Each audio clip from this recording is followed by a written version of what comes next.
Welcome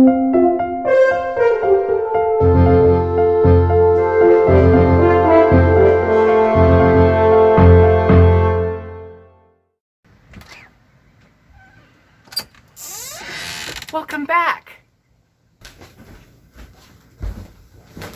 I'm so glad to have you back.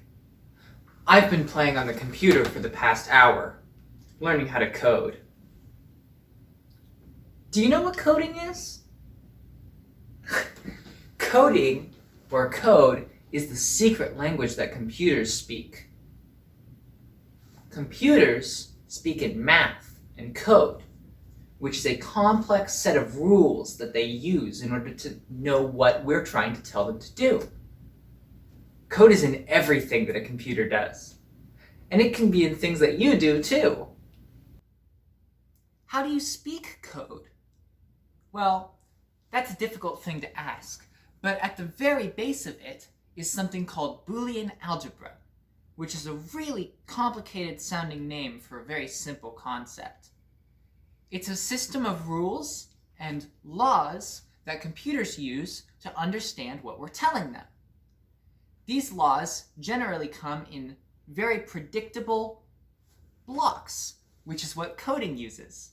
These blocks can be if-then, and/or XOR statements, as well as loop, wait, and various other variable functions. Now, those things sound complicated, but if you really think about them, they're not that complicated.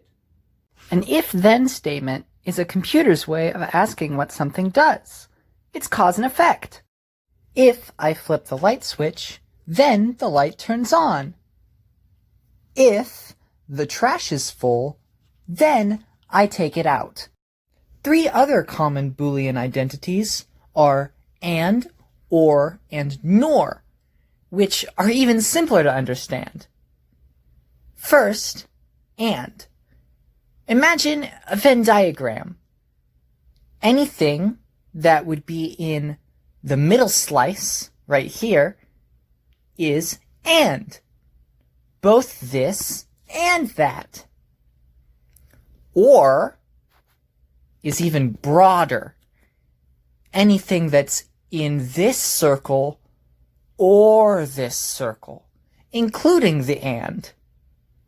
And finally, nor, it's a little bit more complicated, but it's everything that's in this circle, but not in this circle. Simple! The difference between coding and programming is really not that big. When you're programming, you write out long sentences of syntax, which is a system, or the name that we call the system of which we speak and talk computer. Coding is the highlighting of that syntax and compounding it into little blocks that tell us what they do, rather than show us.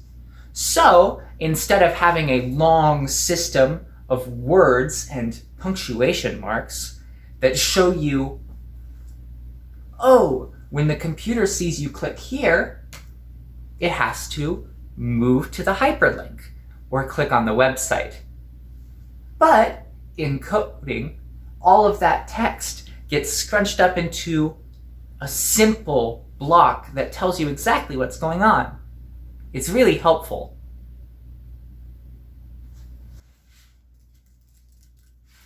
Oh, I know. How about we play a game to help understand? Because this can be pretty complicated the first time you hear it. Now, what sort of a game should we play?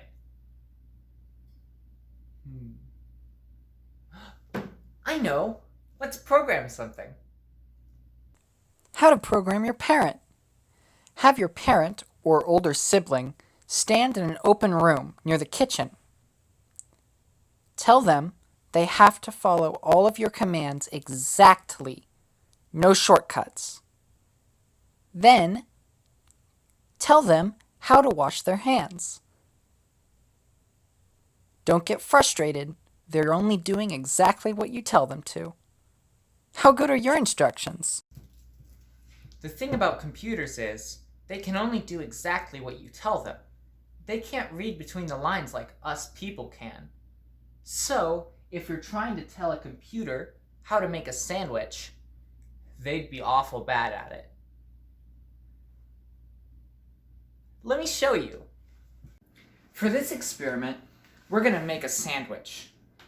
But I'm gonna ask you to tell me how to do it. Let's start. First, let's get some bread. And then we're going to put some jelly on the bread. And we're going to also put some peanut butter on the bread. And then we're going to spread it. Oh, that's not how you make a sandwich. But that's exactly what you told me to do. Here. Let's try treating me like a computer. To do that, you have to be much more precise about the directions that you give. Let's try again. Okay. First, let's take one slice of bread out from the bag and place it on the plate.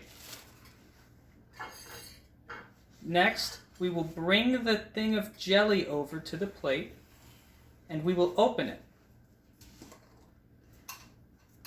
We will use the knife to spread some jelly on our piece of bread.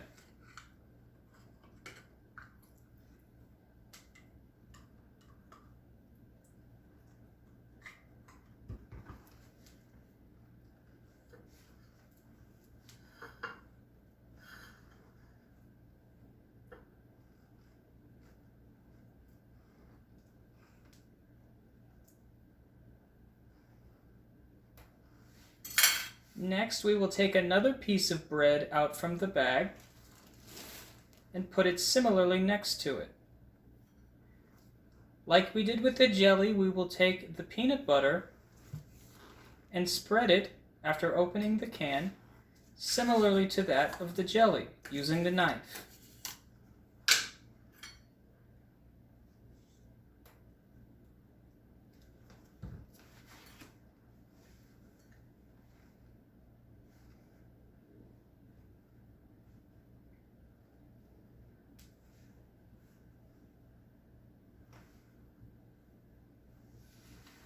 Lastly, we will take these two pieces of bread and put them with the jelly and peanut butter sides together.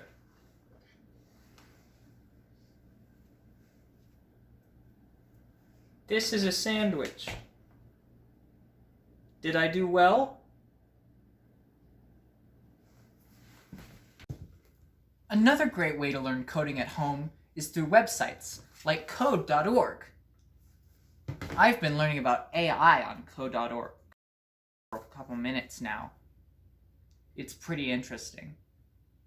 Or, if you have an iPad at home, you can download the app Scratch Junior or Hopscotch, which are great applications for learning code. You should try it.